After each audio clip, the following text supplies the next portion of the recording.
انسان زندگی میں جب جدوجہد کرتا ہے، کوشش کرتا ہے، وہ بہت سارے دنیاوی اسباب اختیار کرتا ہے۔ جتنی عقل اللہ نے دی ہوتی ہے اس عقل کا بھی وہ استعمال کرتا ہے، کوشش کرتا ہے کہ کچھ اچیو کر سکے زندگی میں، کچھ مقاصد کا حصول اسے میسر آئے۔ عزیز بھائیوں، ایک بات اپنے ذہن میں اچھی طرح بٹھا لیں اور لکھ لیں کہ زندگی میں جو کسی بندے کو کامیابی حاصل ہوتی ہے وہ رب تعالیٰ کی مدد سے حاصل ہوتی ہے۔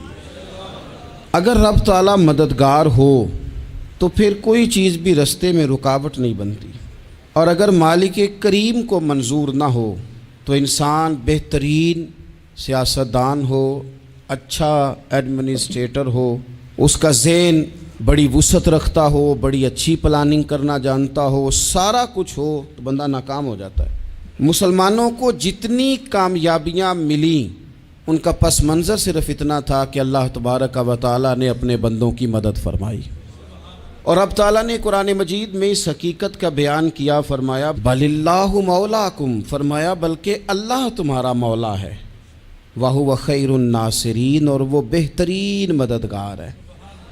وہ جو رب تمہارا مولا ہے وہ بہترین مددگار ہے، اور اگر وہ مدد کرے تمہاری، سورہ آل عمران میں آگے جا کے ارشاد فرمایا اگر اللہ مدد کرے تو پھر تم پر کوئی غالب نہیں آ سکتا، اور اگر وہ تمہاری مدد چھوڑ دے تو پھر کوئی تمہاری مدد کر سکتا، کوئی مدد نہیں کر سکتا۔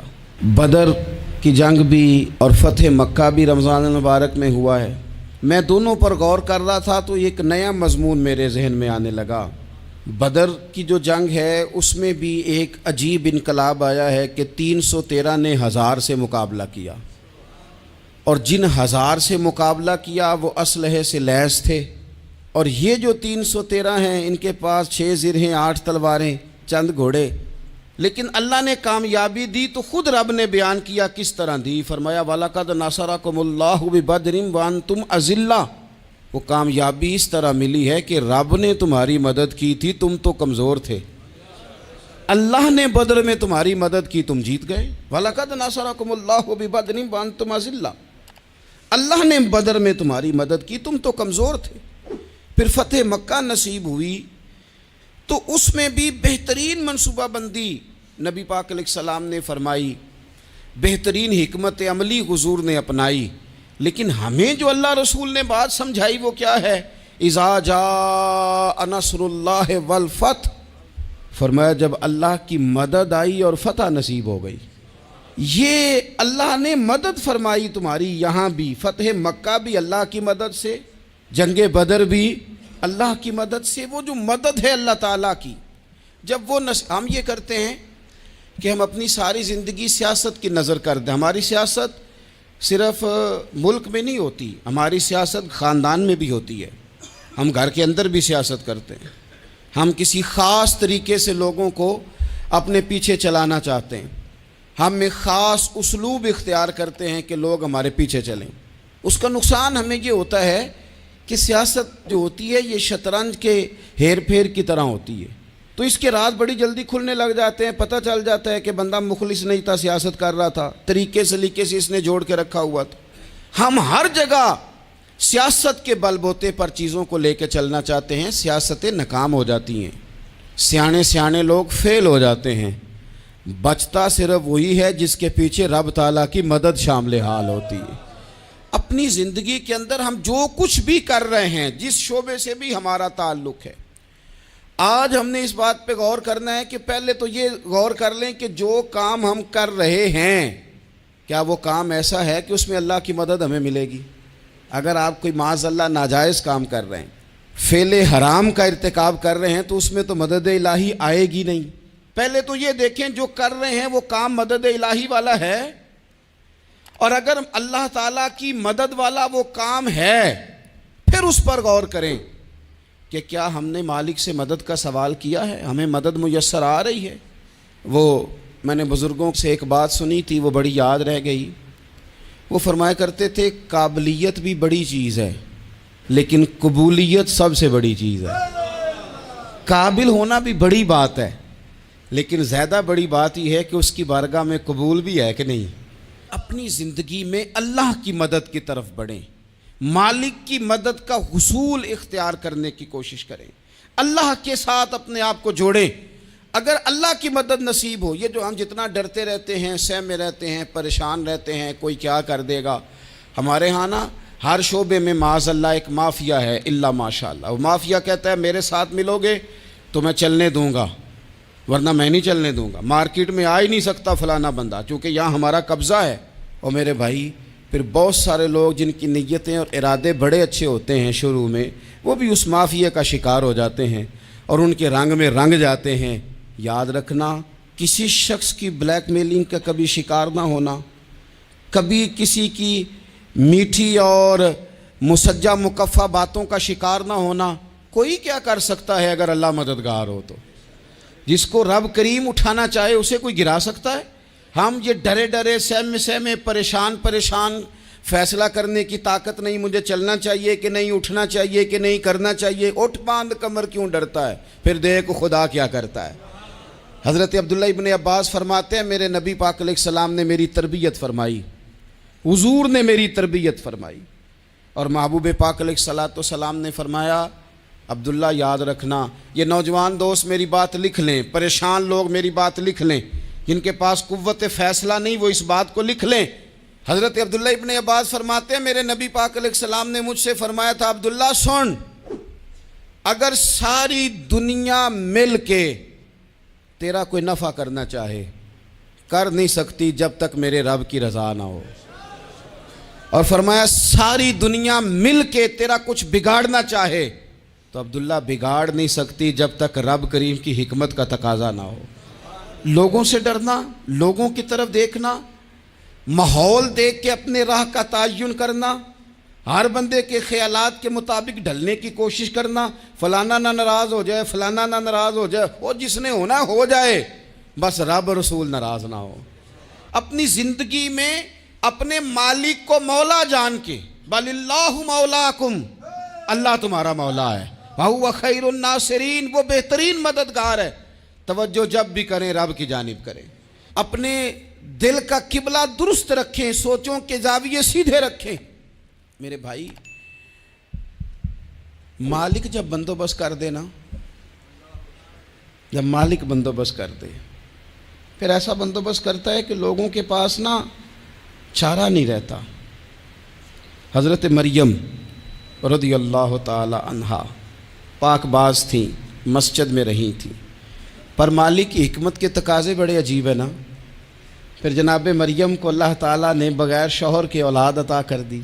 یہ بات ہی ایسی تھی، وہ کسی نے کہا تھا کہ مخلوق تو فنکار ہے اس درجہ کے پل بھر میں سنگے در کعبہ سے بھی اصنام تراشے، تم کون ہو کیا چیز ہے داغ کبابی، لوگوں نے تو مریم پہ بھی الزام تراشے۔ تو لوگوں نے کہا کدھر سے لے آئی بچہ، تیرا باپ تو ایسا نہیں تھا، کہاں سے لے آئی؟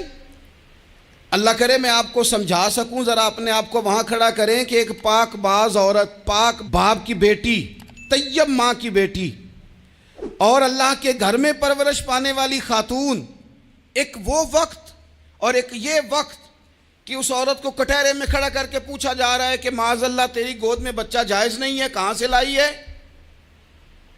اب خود سے صفائیاں بندہ کتنی کو دے، کتنی کو وضاحتیں کرے۔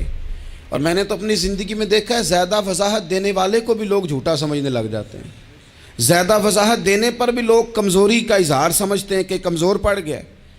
آپ صلح کی کوشش کرتے ہیں، سامنے والا بزدل سمجھ لیتا ہے، زیادہ وضاحتیں بھی کمزور کر دیتی ہیں۔ اب حضرت مریم کو کٹہرے میں کھڑا کر کے کہا بچہ کس کا ہے؟ تو پھر خدا بندوبست جب کرے، اللہ جب مددگار ہو، تو پھر حضرت مریم کی گواہی درختوں سے نہیں دلوائی، اس نے پتوں سے نہیں دلوائی، پھر فرشتے نہیں بھیجے۔ حضرت مریم کہنے لگی مجھ سے نہ پوچھو، وہ جو پنگوڑے میں ہے اسی سے پوچھ لو، ان سے پوچھو نا، وہ کون ہے پوچھ لو، ان سے کر لو سوال۔ انہوں نے کہا پنگوڑے میں چند دنوں کا بچہ یہ جواب دے گا؟ مددگار تھا رب، ان کی برات کا اعلان کرنا تھا مالک نے، اور جب مالک اعلان کر دے، جب مالک تیری صفائی دینا چاہے، جب مالک تجھے دنیا کے سامنے نکھارنا چاہے، تو